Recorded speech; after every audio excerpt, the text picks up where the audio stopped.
अच्छा जी, नेक्स्ट जो पढ़ेंगे हम वो है पेंक्रियास। ठीक है।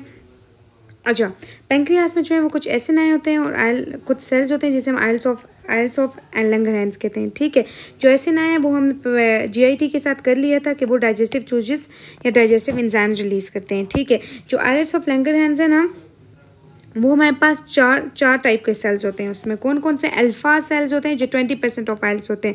अल्फा सेल्स अब क्या रिलीज करते हैं? ग्लूकागॉन, जी से ग्लूकागॉन और जी से ग्लूकोज, मतलब ग्लूकागॉन ग्लूकोज को इंक्रीज करते हैं, डायबेटोजेनिक है। ठीक है। और फिर हमारे पास बीटा सेल्स हैं। बीटा सेल्स 65% मेजर पार्ट बनाते हैं। ठीक है। और बीटा सेल्स रिलीज करते हैं इंसुलिन क्या करता है? ग्लूकोज को डिक्रीज करता है। फिर हमारे पास आते हैं डेल्टा सेल्स। डेल्टा सेल्स क्या करते हैं? सोमेटोस्टेटिन रिलीज करते हैं। जो पैंक्रियास का सोमेटोस्टेटिन है वो क्या करता है? इंसुलिन को, ग्लूकागॉन को इनहिबिट करता है। और कुछ हमारे पास एफ सेल्स होते हैं जो हमारे पास पैंक्रियाटिक पॉलीपेप्टाइड रिलीज करते हैं। ठीक है। पी से पैंक्रियास है ना, और हमने किया था कि जो प्रोटीन और पेप्टाइड हार्मोन्स हैं वो पी क्यूब होता है ना, और मतलब पैंक्रियास के हार्मोन्स, पैराथायरॉयड के हार्मोन्स और पिट्यूटरी ग्लैंड के हार्मोन्स। ठीक है। अच्छा, अब जो पैंक्रियास के हार्मोन्स हैं, ये सारे हार्मोन्स जो होते हैं वो क्या होते हैं? प्री प्रो हार्मोन्स के फॉर्म में होते हैं। तो इसी वजह से इंसुलिन भी प्री प्रो हार्मोन है। ये एग्जांपल हम पहले भी डिस्कस कर चुके हैं। प्री प्रो हार्मोन होता है जो प्रो इंसुलिन में एंडोप्लाज्मिक रेटिकुलम में चेंज हो जाता है, फिर गोल्जी वेसिकल्स बना के इंसुलिन में चेंज होता है, और सी पेप्टाइड जो है वो रिलीज हो जाता है। ठीक है। अब ये सी पेप्टाइड की इंपॉर्टेंस है क्योंकि टाइप 1 और टाइप 2 डायबिटीज़ को डिफ्रेंशिएट करने के लिए हम ये सी पेप्टाइड टेस्ट करते हैं। ओके। अच्छा, अब इंसुलिन और ग्लूकागॉन क्या करते हैं? ग्लूकोज की रेगुलेशन करते हैं। किस तरह?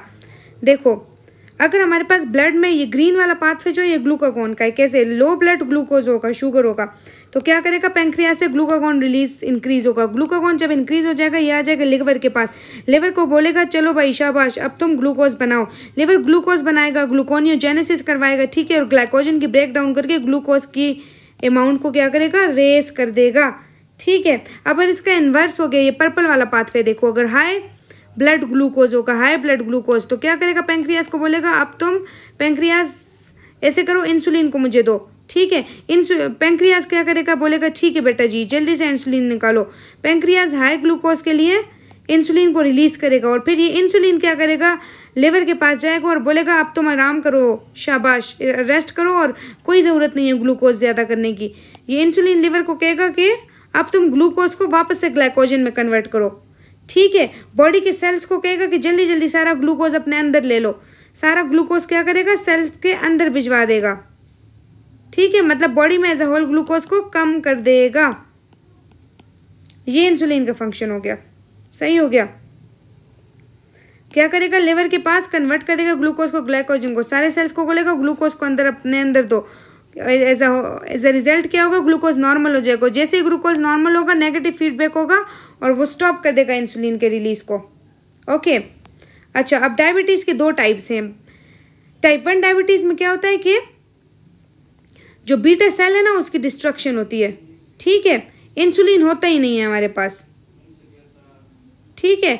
और जो टाइप 2 डायबिटीज़ है ना उसमें बीटा सेल का लॉस होता है। ठीक है। उसका मास डिक्रीज हो जाता है, थोड़ा सा, इतना नहीं, थोड़ा डिक्रीज हो जाता है। ठीक है। इंसुलिन की एक्टिविटी कम हो जाती है थोड़ी सी। टाइप 1 जो है वो ऑटो इम्यून होता है। टाइप 2 क्या होता है? हमारे पास रेजिस्टेंस की वजह से होता है, इंसुलिन की रेजिस्टेंस हो जाती है बॉडी में। ये दोबारा से जो है क्या किए हुए हैं कि फंक्शंस को रिवाइज किया हुआ है। क्या बोलते हैं कि इंसुलिन क्या करता है? Triggers body cell to take up glucose from the blood and utilise it for cellular respiration, inhibits glycogenolysis. ठीक है। ग्लाइकोजन के ब्रेकडाउन को रोकता है और इनहिबिट्स ग्लूकोनियोजेनेसिस, किसी भी रास्ते से ग्लूकोज को बनाने नहीं देता। और ग्लूकागॉन क्या करता है? ग्लूकागॉन अब ये करता है कि बॉडी के सेल्स को कहता है कि अब तुमने यूज नहीं करना ग्लूकोज को, ग्लूकोज मुझे चाहिए, ब्लड को चाहिए। ठीक है। तो ग्लूकोज सारा ब्लड में आ जाएगा, सेल से निकल जाएगा, ग्लाइकोजिनोलिसिस करवाएगा, ग्लूकोज को ज्यादा करेगा और ग्लूकोनियोजेनेसिस करेगा, मतलब नॉन शुगर सोर्सेज से, जैसे प्रोटीन और फैटी एसिड से क्या बनाएगा? ग्लूकोज बनाएगा। ठीक है। अच्छा, अब ये थोड़े से डबल ए के इंपॉर्टेंट पॉइंट्स है ना, जो मैंने कहा एक बार रिव्यू कर दें क्योंकि एमसीक्यूज वाइज इंपॉर्टेंट होते हैं। ठीक है। ग्लूकागॉन क्या करता है? साइक्लिक एएमपी के थ्रू एक्ट करता है। ओके। ग्लूकागॉन के फंक्शंस हमने कर लिए हैं। ग्लाइकोजिनोलिसिस करवाएगा, ग्लूकोनियोजेनेसिस करवाएगा। ठीक है। और इंक्रीज कर देगा ब्लड के फैटी एसिड को और कीटो एसिड्स को। ठीक है, इसीलिए आता है कि कीटोजेनिक हार्मोन कौन सा है, कीटोजेनिक। तो कीटोजेनिक कौन सा हुआ, ग्लूकागॉन। ठीक है, glucagon increases urea production, urea production को भी इंक्रीज करता है। अब स्टिमुलस क्या है ग्लूकागॉन के लिए, hypoglycaemia, arginine, सीसीके, norepinephrine, epinephrine, acetylcholine और एक्सरसाइज, ये सारे ग्लूकागॉन को रिलीज करवाते हैं। और ग्लूकागॉन डिक्रीज कब होता है, जब हाइपरग्लाइसीमिया होता है। Insulin, somatostatin and fatty acid and keto acids जो है वो इनहिबिट करते हैं ग्लूकागॉन के रिलीज को। Then comes insulin. इंसुलिन क्या करता है, टायरोसिन काइनेज के पाथवे के थ्रू एक्ट करता है। ठीक है, अब ये बाकी चीज़ें हमने इंसुलिन के फंक्शंस कर दिए हैं। अब एमसीक्यूज वाइज जो फंक्शन याद करने हैं वो देखो, इमीडिएट, इंटरमीडिएट और लेट करके हम याद करेंगे। सबसे ज़्यादा इमीडिएट एक्शन अगर इंसुलिन का है, इमीडिएट, तो इमीडिएट क्या है, सेल के अंदर पोटेशियम को मूव करवाता है, potassium into the cells, entry of potassium into the cell. ठीक है, entry of potassium into the cell करता है। इंटरमीडिएट एक्शन क्या है, प्रोटीन सिंथेसिस करवाता है, प्रोटीन सिंथेसिस। और लेट एक्शन क्या है, लाइपोजेनेसिस। अच्छा, ऐसे हार्मोन जो लिपिड्स की, प्रोटीन्स की, सब की सिंथेसिस करवा रहा है, तो वो कौन सा हार्मोन है, इंसुलिन। ये क्वेश्चन आता है। ठीक है, जो लिपिड्स, प्रोटीन सब की सिंथेसिस करवाता है, प्रोटीन की भी सिंथेसिस करवा रहा है। अभी तक बाकी हमने जितने पढ़े थे वो लाइपोलिसिस करवा रहे थे ना, और इंसुलिन क्या है, लाइपोजेनेसिस करवाता है।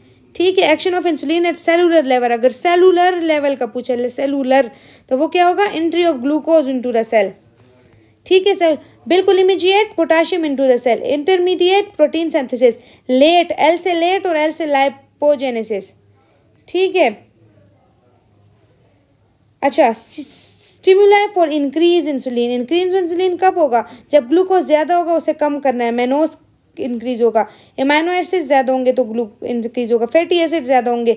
अब ये तीनों ज्यादा होंगे, अल्टीमेटली ये तीनों एमाइनो एसिड्स को प्रोटीन में चेंज कर देगा, फैटी एसिड्स को लिपिड्स बना देगा। ठीक है, इंटेस्टाइनल कुछ हार्मोन्स हैं जैसे जीआईपी, जीएलपी, गैस्ट्रिन, सिक्रेटिन, इन सब की वजह से भी ज्यादा होता है। सीसीके, कीटो एसिड्स की वजह से ज्यादा होता है, ग्लूकागॉन की वजह से ज्यादा होता है। ठीक है, बीटा एड्रेनर्जिक स्टिमुलेटर जैसे थियोफाइलिन है वो भी ज्यादा करता है। Increase amino acids, leucine, lysine वगैरह भी इंक्रीज करते हैं। डिक्रीज इंसुलिन क्या करता है, डिक्रीज ब्लड ग्लूकोज। ठीक है, somatostatin, deoxy glucose, alpha adrenergic stimulators, beta blockers, galanin, thiazides, low potassium और डिक्रीज ब्लड ग्लूकोज। देखो लो पोटेशियम क्यों, क्योंकि इंसुलिन तो और ज्यादा लो करवाता है पोटेशियम को ना। अगर बॉडी में पोटेशियम कम है तो इंसुलिन इनहिबिट हो जाएगा ताकि और ज्यादा लो ना करे पोटेशियम को। ठीक है, अब थोड़े से जो है वो हम लोग स्टेरॉयड हार्मोन देख लेते हैं, एस्ट्रोजन और प्रोजेस्टेरॉन का फंक्शंस। ठीक है, ये इसके सीक्वेंस वाइज फंक्शन याद करना बहुत जरूरी है। देखो सबसे पहले हम लोग एंडोमेट्रियल प्रोलिफरेशन देखते हैं ना। एस्ट्रोजन का काम क्या है कि वो एंडोमेट्रियल प्रोलिफरेशन करवाता है। ठीक है, लेकिन इसको एक होता है करवाना, ठीक है, एंडोमेट्रियल प्रोलिफरेशन करवाना, एंडोमेट्रियल सेल्स को इंक्रीज करना। ठीक है, एक होता है इसको फिर मेंटेन करना। जो प्रोजेस्टेरॉन है ना वो एंडोमेट्रियल प्रोलिफरेशन को मेंटेन करता है, मेंटेन। ठीक है, और करवाता कौन है, एस्ट्रोजन करवाता है। ठीक है, उसके अलावा प्रोजेस्टेरॉन और क्या करवा रहा है, सिक्रीटरी फेस करवाता है और एल्व्यूलाई एंड लोब्यूल्स की डेवलपमेंट करवाता है। उसके अलावा इंक्रीज बेसल बॉडी टेम्परेचर। ठीक है, ये सीक्वेंस वाइज याद करना है। अगर एंडोमेट्रियल प्रोलिफरेशन मेंटेनेंस का ऑप्शन हुआ, that is greater than secretory face, that is greater than alveoli and lobules development. ठीक है, एल्व्यूलाई और लोब्यूल्स डेवलपमेंट के साथ की बहुत दफा एमसीक्यूज आया हुआ है। फिर हमारे पास आ जाता है जी एस्ट्रोजन। एस्ट्रोजन में हमारे पास क्या है, एंडोमेट्रियल प्रोलिफरेशन सबसे इंपॉर्टेंट। उसके अलावा ब्रेस्ट डक्ट, देखो डक्ट्स की डेवलपमेंट ब्रेस्ट किया है तो एस्ट्रोजन है, अल्व्यूलाई और लोब्यूल्स किया है तो प्रोजेस्टेरॉन है। देखो एक एक चीज पे गौर करना है। Ducts development oestrogen, development of female secondary sexual characters, stimulate prolactin secretion, however it blocks prolactin during pregnancy. ये हमने पढ़ा था ना, ड्यूरिंग प्रेगनेंसी लैक्टेशन को कौन ब्लॉक करता है, एस्ट्रोजन करता है। ठीक है, वैसे एस्ट्रोजन प्रोलैक्टिन को ज्यादा करता है लेकिन प्रेगनेंसी को दौरान इनहिबिट करता है। मेंटेन कैल्शियम होम्योस्टेसिस, पोटेंसी के लिहाज से क्या कैसे, estradiol is more potent than estrone is more than ईस्ट्रोट्रायोल।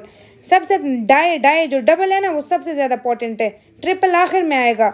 जो ईस्ट्राडायोल है वो सबसे ज्यादा इंपॉर्टेंट है, फिर ईस्ट्रोन है, फिर ईस्ट्राट्रायोल है। ठीक है, increase estriol indicates fetal well being. ये एमसीक्यूज आता है कि फीटल वेल बीइंग का इंडिकेटर क्या है, तो इंक्रीज ईस्ट्राट्रायोल। ठीक है, नेक्स्ट हमारे पास है parathyroid gland. Parathyroid gland, parathyroid gland की लोकेशन क्या है? Posterior surface of thyroid gland.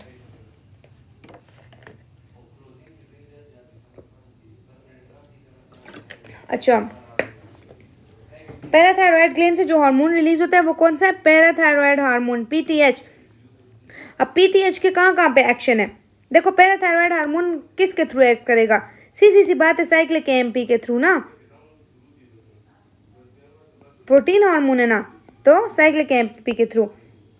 अच्छा जी, बोन्स से क्या करेगा? कैल्शियम को रिलीज करवाएगा। ये इसका काम क्या है? ब्लड में कैल्शियम को इंक्रीज करना। ठीक है, किडनी में क्या जाएगा? किडनी में जाके कहेगा कि बस करो किडनी, कैल्शियम को एक्सक्रीट नहीं करवाना, रिड्यूस करो, कैल्शियम को मुझे दो। ठीक है, बॉडी में कैल्शियम को ज़्यादा करना है, इसलिए कैल्शियम से एब्जॉर्प्शन ज़्यादा रीएब्जॉर्प्शन करेगा। ठीक है, विटामिन डी की एक्टिवेशन करेगा, क्योंकि विटामिन डी भी जाके कैल्शियम को इंक्रीज करता है ना, इसलिए विटामिन डी को एक्टिवेट करवाएगा। इंटेस्टाइन पे इनडायरेक्ट एक्शन है इसका। किस तरह? इंटेस्टाइन पे विटामिन डी को एक्टिवेट करवाने के बाद विटामिन डी फिर कैल्शियम की एब्जॉर्प्शन करता है इंटेस्टाइन से। ठीक है, इसलिए पीटीएच का इंटेस्टाइन पे इनडायरेक्ट एक्शन है। अच्छा, बोन की रिजॉर्प्शन करता है। ठीक है, कैल्शियम को इंक्रीज करता है। किडनी से क्या करता है? कैल्शियम को ज़्यादा करता है और फॉस्फेट को कम करता है। फॉस्फेट की सिक्रीशन करवाता है, जबकि कैल्शियम की रीएब्जॉर्प्शन करवाता है।